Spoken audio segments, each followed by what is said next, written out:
June 29th, 2026, Foxborough, Massachusetts. Germany are standing on the penalty spot against Paraguay. This is supposed to be the safest place in German football, the place where fear goes to die. But this time, the Nightmare is wearing red and white. Kai Havertz steps up and Orlando Gill saves. Nick Woltemade steps up and the pressure grows heavier. Jonathan Tah steps up and suddenly the most reliable penalty nation in World Cup history looks human. Paraguay win 4-3 on penalties. Germany are out. And for the first time ever, Germany lose a World Cup penalty shootout. But this is not just about Germany. This is about a nightmare haunting European football. Spain felt it against Morocco. France felt it against Argentina. England have lived with it for decades. The Netherlands know it too well. And now even Germany, the nation everyone thought was immune, has been dragged into the same darkness. So here's the question: why do Europe's biggest football nations keep building tactical machines that break down from 12 yards? To understand that, we need to stop calling a penalty a simple shot. 11 meters, one goalkeeper, one ball. A professional footballer should score, right? But that is the trap. A shootout is not a normal football action. It is not a pass, not a dribble, not a pressing trigger, not a tactical pattern. It is a public psychological exam with millions watching and no teammate available to save you once the run-up begins. In open play, a European super team can hide pressure inside structure. The fullback inverts. The winger holds the width. The striker drags defenders away. Everything is connected. But in a shootout, all of that disappears. No formation, no possession, no manager solving the problem.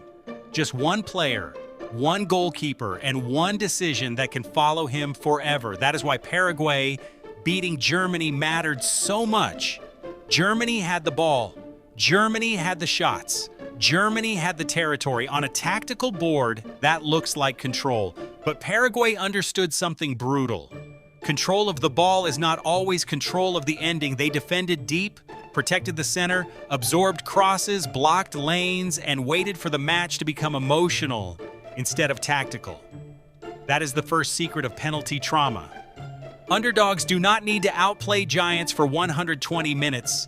They only need to survive long enough to move the match into a different sport. Spain learned this against Morocco in 2022. Spain had the ball, the passing rhythm, and the identity. But when the match reached penalties, Morocco won the shootout 3-0. Spain missed all 3 penalties, 3 kicks, 0 goals, and in 1 minute, 1,000 passes no longer mattered. France learned it in the 2022 World Cup final.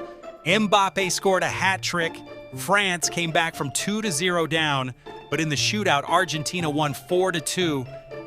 Emiliano Martinez did not just save a penalty, he attacked the rhythm of the moment. He delayed, he stared, he made the walk feel longer. That is where Europe's nightmare becomes psychological. European football has spent 20 years perfecting systems, positional play, data recruitment, pressing schemes, rest defense, but penalties punish the part of football that cannot be fully automated. Emotion, breathing, delay, eye contact, the lonely walk from the center circle. Professor Geir Jordet, one of the leading researchers on penalty psychology, studied more than 100 shootouts and more than 700 penalty kicks. His point is simple but devastating.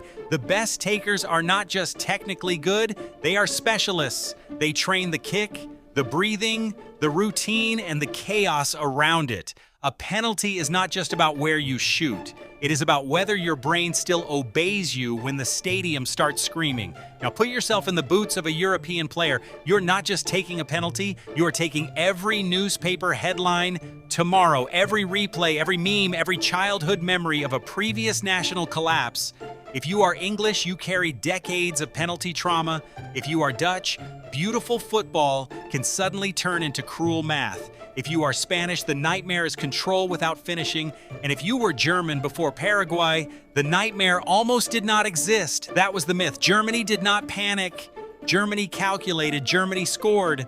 But myths are dangerous because they make preparation feel automatic. The moment Paraguay dragged Germany into penalties, the game became less about reputation and more about routines. This is why the emotional balance changes. By the time penalties arrive, the underdog is not thinking, "We failed to win." They are thinking, "We survived the giant." The favorite is not thinking, "We dominated." They are thinking, "Why did dominance not kill this game already?" The underdog takes penalties with freedom.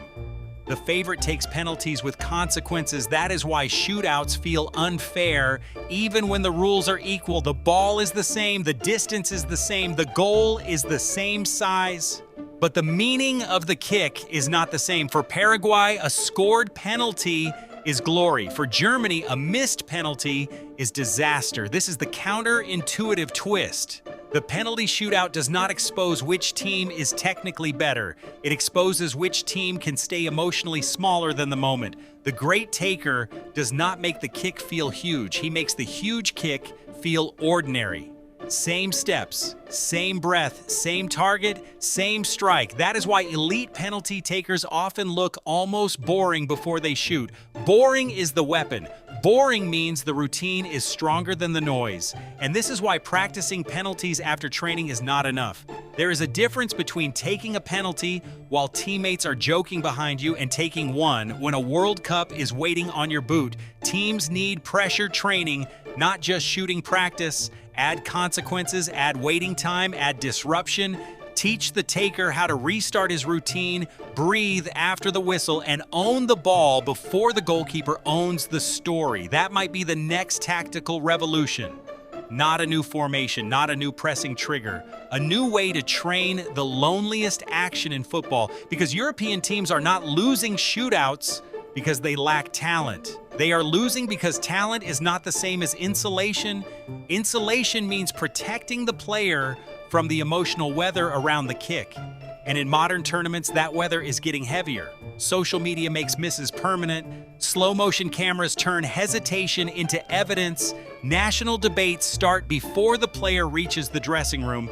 The penalty spot is no longer just 12 yards from goal, it is 12 yards from judgment. So when Germany fell to Paraguay, it did not simply end a match, it ended the comfort blanket of European football. For decades, Europe believed better structure would eventually beat chaos. Better academies, better coaches, better data, better possession. But penalties are the part of the game that laughs at control. They take the most collective sport in the world and reduce it to one human being trying not to blink. That is the nightmare haunting European teams. Not that penalties are random, not that they are unfair, but that they reveal the one thing a tactical empire cannot fully guarantee: nerve. And maybe the future belongs to the teams that understand this first.